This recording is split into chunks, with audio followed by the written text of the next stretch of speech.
Hello friends, स्वागत है आपका मेरे यूट्यूब चैनल जिज्ञासा टिप्स एंड ट्रिक्स में। आज हम बात करेंगे कि आईबीआर रेगुलेशंस में बॉयलर के फीड वाटर के जो पैरामीटर्स रहते हैं उसके लिए क्या गाइडलाइंस है। तो वीडियो को अंत तक जरूर देखना जिससे आपको पूरी जानकारी मिल जाएगी। तो आईबीआर का रेगुलेशन जब भी आप खोलते हो तो आईबीआर का रेगुलेशन जब भी आप खोलते हो उसमें चैप्टर्स वाइज पूरी डिटेल दी हुई है। इसमें आता है चैप्टर, अगर हम 15 की बात करें तो उसमें पूरी गाइडलाइन दी हुई है फीड वाटर फॉर बॉयलर के क्या क्या पैरामीटर्स होने चाहिए। जब भी आप उसका चैप्टर खोलोगे 15 तो उसमें कुछ इस प्रकार से आपको मिल जाएगा फीड वाटर फॉर बॉयलर, जिसमें रजिस्ट्रेशन नंबर 6 to 3 स्कोप है। रजिस्ट्रेशन की बात करें 6 to 4 में रिक्वायरमेंट्स आएंगी। 6 to 5 में सैंपलिंग हम लोग कैसे कर सकते हैं, और रजिस्ट्रेशन 6 to 6 में आएगा टेस्ट मेथड, कैसे हमने फीड वाटर का वाटर टेस्टिंग करनी है, स्कोप क्या है, रिक्वायरमेंट क्या है, सैंपलिंग कैसे करेंगे, तो उसकी पूरी जानकारी मैं आपको आज इस वीडियो में दूंगा। तो पहले हम बात कर लेते हैं कि रजिस्ट्रेशन 6 to 3 में स्कोप की। Feed water for boiler registration 6 to 3, registration 6 to 3 जो चैप्टर है उसमें ये बताया गया है कि जो भी वाटर के टेस्ट पैरामीटर्स हैं बॉयलर के, वो इसमें गाइडलाइन जो है वो 60 kg, जितना भी बॉयलर का स्टीम प्रेशर है अप टू 60 kg तक, जितने भी बॉयलर ऑपरेटिंग प्रेशर है उनकी पूरी गाइडलाइन इसमें चैप्टर 15 में दी हुई है। अब आगे बात करते हैं, अगर बॉयलर का ऑपरेटिंग प्रेशर 60 kg से अबव है तो उसके लिए अलग से आईबीआर रेगुलेशन में एक गाइडलाइन दी है जिसका IS 10496-1983 है। वहां पे जाके आप उस गाइडलाइंस को पढ़ सकते हो। हम आगे बात करते हैं रजिस्ट्रेशन 6 to 5 में आईबीआर रेगुलेशंस में क्या लिखा हुआ, जिसका है सैंपलिंग के लिए।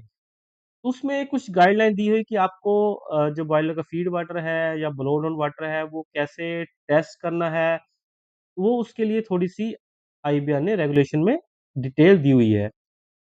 आगे हम बात करते हैं कि जो हमारा फीड वाटर का बॉयलर है, इसमें इसमें रजिस्ट्रेशन 6 to 6 में इन्होंने दो भागों में डिवाइड कर दिया है, जो बॉयलर का फीड वाटर रहेगा और बॉयलर का ब्लो डाउन वाटर रहेगा, उसकी क्या गाइडलाइन है।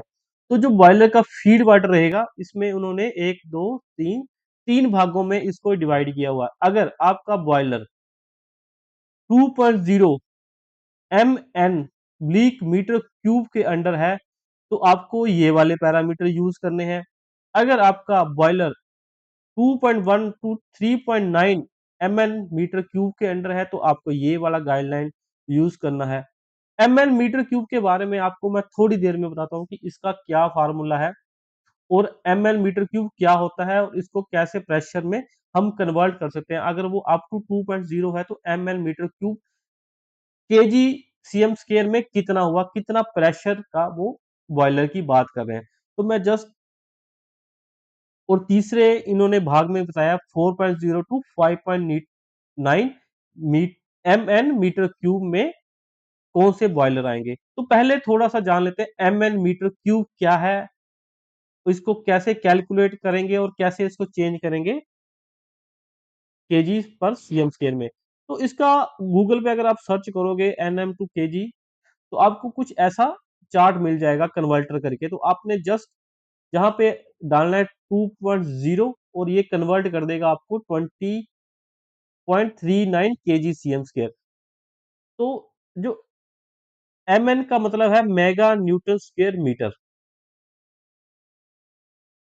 जैसे ही आपका कोई भी आपका बॉयलर है, किस रेंज में आपका बॉयलर है, तो आप यहाँ से ये चार्ट फॉलो कर सकते हो। तो मैक्सिमम मैक्सिमम जैसे मैंने आपको बताया कि ये आईबीआर का जो गाइडलाइन है वो बोलता है कि boiler operating up to 60 kg CM तक जितने भी बॉयलर हैं वो इस रेगुलेशन के अंडर 15 रेगुलेशन के अंडर इन्होंने गाइडलाइन दी हुई है। उसके अब के लिए आपको आईएसओ ये वाली गाइडलाइंस फॉलो करनी है।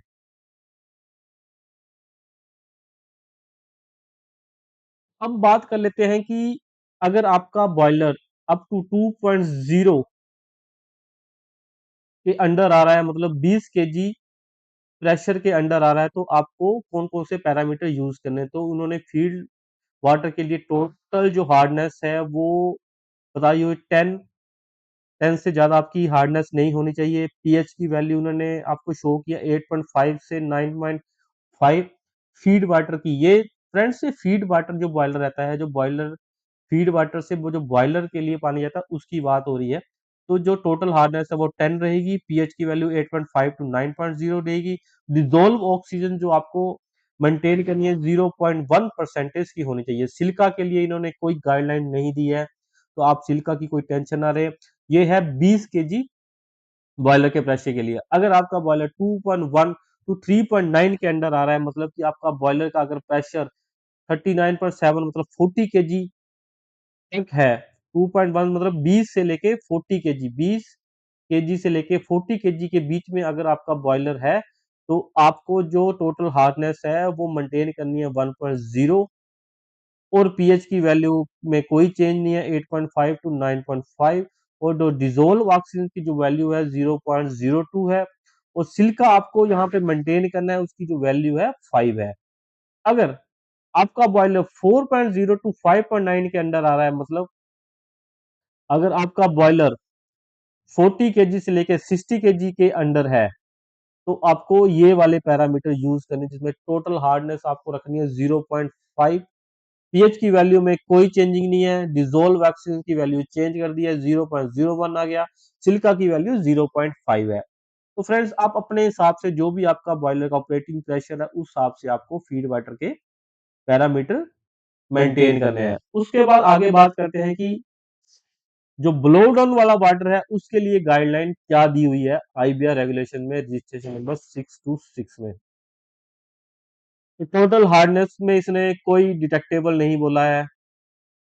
कोई भी आपका अगर 60 केजी तक आपका बॉयलर है तो आपको टोटल हार्डनेस का कोई पैरामीटर नहीं दिया है। टोटल अल्कलिनिटी के लिए इन्होंने दिया है, अगर आपका 20 केजी तक बॉयलर है तो आपको 700 मेंटेन करनी है। अगर 20 से 40 तक का बॉयलर है प्रेशर का तो आपको 500 मेंटेन करनी है। अगर आपका 40 टू 60 केजी प्रेशर का बॉयलर है, ऑपरेटिंग प्रेशर का आपको 300 टोटल हार्डनेस मेंटेन करनी है। उसी के लिए इन्होंने CO3 का भी पैरामीटर दिया है 350, 200 और 60। पीएच वैल्यू जो ब्लो डाउन वाटर की रहती है उन्होंने बताया है आईबीआर रेगुलेशन ने 11.0 टू 12.0 होनी चाहिए।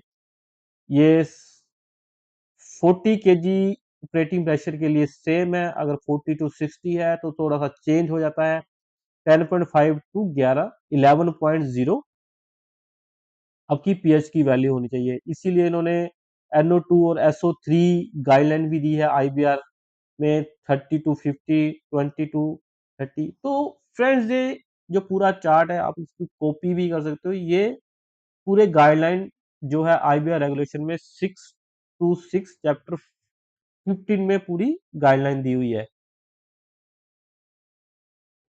फ्रेंड्स आपको ये वीडियो पसंद आई होगी। अगर आप मेरे चैनल में नए हैं तो प्लीज़ मेरे चैनल को सब्सक्राइब ज़रूर करें, जिससे आपको ऐसे नई नई वीडियो आती रहेंगी। तो आज के लिए इतना ही। थैंक्स।